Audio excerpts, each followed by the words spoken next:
Matías, en primer lugar tenemos que tener claro los focos auscultatorios a nivel cardíaco. Con el punteo estamos señalando el foco aórtico, el cual se ubica en el segundo espacio intercostal a nivel de la línea paesternal derecha. De celeste tenemos el foco pulmonar, que se ubica en el segundo espacio intercostal a nivel de la línea paesternal izquierda. En tercer lugar tenemos el foco tricuspideo, que va a estar ubicado donde está el punteo como tal, no el color verde, sino el punteo, ya que va a hacer referencia al cuarto espacio intercostal a nivel de la línea paesternal izquierda. Y por último tenemos el cuarto, el foco mitral, ubicado a nivel del quinto espacio intercostal, línea media clavicular, ¿no? Y si queremos ahondar o saber un poco más, tenemos un foco accesorio de ERP o foco aórtico accesorio, el cual se ubica a nivel de entre el segundo y tercer arco, el cual está ubicado a nivel de la línea paesternal izquierda en el tercer espacio intercostal, ¿correcto? Entonces son 4 a 5 focos que debemos tener claro.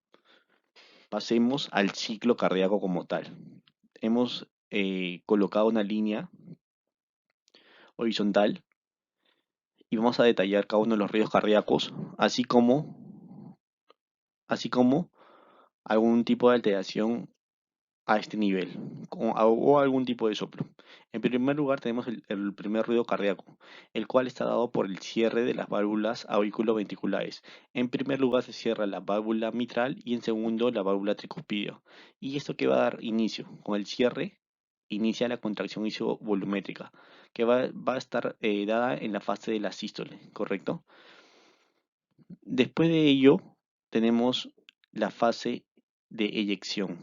Eyección hasta que llega el segundo ruido cardíaco, que estaba dado por el cierre de las válvulas semilunares. Primero se cierra la válvula aórtica y luego la válvula pulmonar y da inicio a la relajación isovolumétrica, ¿correcto?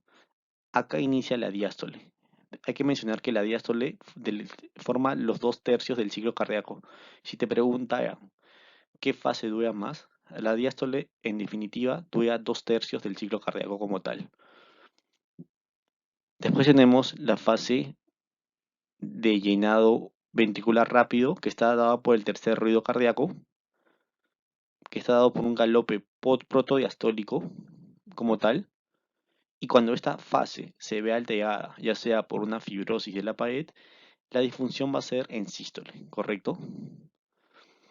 Y el cuarto ruido cardíaco, que está dando por la contracción auricular, que es un galope telediastólico por la contracción auricular, cuando en este ruido cardíaco ocurre una fibrosis o engrosamiento de la pared auricular, el fallo va a ser en diástole, ¿correcto? Por eso estamos detallando estos acápites. Tercer ruido cardíaco, falla en sístole, cuarto ruido cardíaco, falla en diástole, por engrosamiento de la pared auricular en este caso, ¿correcto? Entonces lo que hemos querido detallar acá en el segundo espacio, donde está el punteo láser, es no solo el mecanismo de los ruidos cardíacos, sino que también hemos colocado donde se escucha mejor.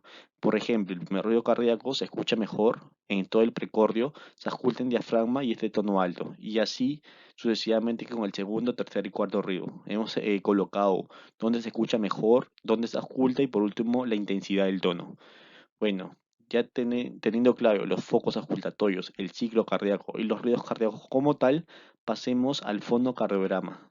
Y esto nos va a permitir identificar o diferenciar determinadas valvulopatías. Por ejemplo, en la estenosis aórtica, el soplo se presenta en sístole, ¿correcto? Porque la sangre del ventrículo izquierdo está tratando de salir a través de la aorta y esta, al estar estenosada, va a impedir, se le va a dificultar, va a ofrecer una mayor resistencia. Por eso que el soplo sistólico está irradiado a carótidas, ¿correcto? Una forma de recordar es este no cis, cis de sístole y carótidas, le agregamos una C adelante, es un soplo sistólico irradiado a carótidas. Entonces, la estenosis mitral por el otro lado será un soplo diastólico. Haciendo un paralelo, la estenosis mitral será todo lo contrario, un soplo diastólico Bueno, en este caso irradiado al ápex, ¿no? Así podemos más o menos diferenciar. Estenosis aórtica, soplo sistólico irradiado a carótidas, estenosis mitral, un soplo diastólico irradiado a ápex.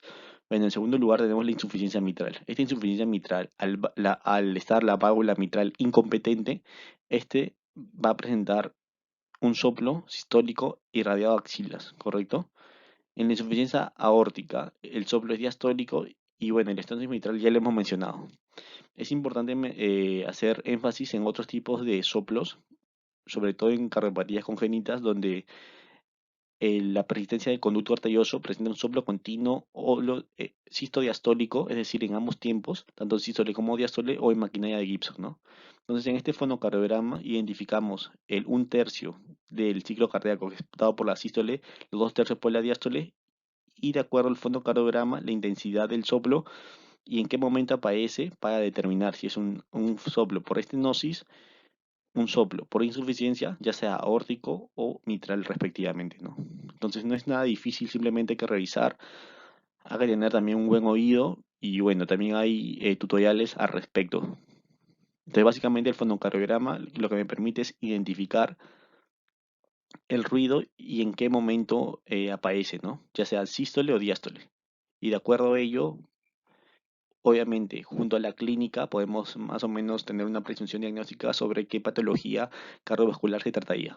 Bueno, y vayamos al un poco más, ya hemos ido avanzando, focos auscultatorios, ciclo cardíaco, ruido cardíaco, cardiograma y ahora semiología cardíaca.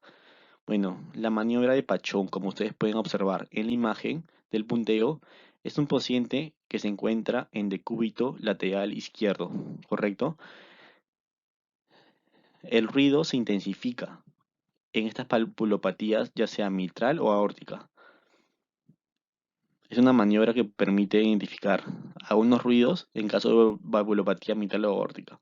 Y bueno, la maniobra de Ribera Carballo es el paciente está en sedestación, paciente inspira, al inspirar genera aumento de retorno venoso y se escucha mejor las valvulopatías del lado derecho, es decir, ya sea de válvula tricuspidia o mitral, ¿correcto? Entonces, acá, en esta breve reseña, hemos podido hacer énfasis sobre los focos, sobre el ciclo cardíaco y básicamente lo que suelen preguntar en los exámenes es cierre de la válvula auricular ventricular, me indica primer ruido. Otra pregunta de examen es cierre de la válvula semilunar, segundo ruido. ¿Qué válvulas se cierran primero, lado izquierdo o lado derecho? Como ustedes podrán observar, se cierran primero las del lado izquierdo. El tercer ruido cardíaco es por llenado ventricular rápido, sí, pero cuando se altera hay una falla en sístole o en diástole. Hemos mencionado que es una falla sistólica. Cuarto ruido cardíaco, la contracción auricular, ¿no? Cuando hay engrosamiento del aparato auricular, la falla es en diástole, obviamente, porque no va a poder llenar la cavidad de sangre, ¿correcto? Otra pregunta de examen es la estenosis carotidia, perdón, la estenosis aórtica. ¿Cuál es la clínica? La clínica básicamente es disnea, angina y síncope. DAS. Disnea, angina y síncope. Disnea de esfuerzo, angina de esfuerzo, síncope. El soplo es sistólico irradiado a carótidas, como hemos mencionado. Otra pregunta de examen. La persistencia de conducto arterioso indica, o mejor dicho, el soplo es continuo, sí, verdadero. Sisto diastólico, verdadero. Y otra nomenclatura es maquinaria de Gibson. Entonces ya vamos haciendo mucho énfasis en estos temas porque suelen preguntar. La diástole obviamente dura más que la sístole, dos tercios. Y también es importante recordar sobre el soplo de Austin Fleet en el cual se presenta insuficiencia aórtica. ¿Correcto? Son detalles importantes de la semiología, el fonocardiograma, los ruidos cardíacos que suelen preguntar en los exámenes. Otra, otra pregunta de examen es el ciclo cardíaco presenta fases, sístole y diástole. Correcto. Entonces, de la sístole, ¿cuáles son sus subfases, por así decirlo? La contracción isovolumétrica, la eyección y así sucesivamente. Hay que revisar un poco más esos acápites, pero lo que hemos ido mencionando en este slide es lo que suelen preguntar en referencia a la semiología cardiovascular. ¿Correcto? Y bueno, eso sería todo por el día de hoy y vamos a seguir consumiendo más contenido del canal. Muchas gracias.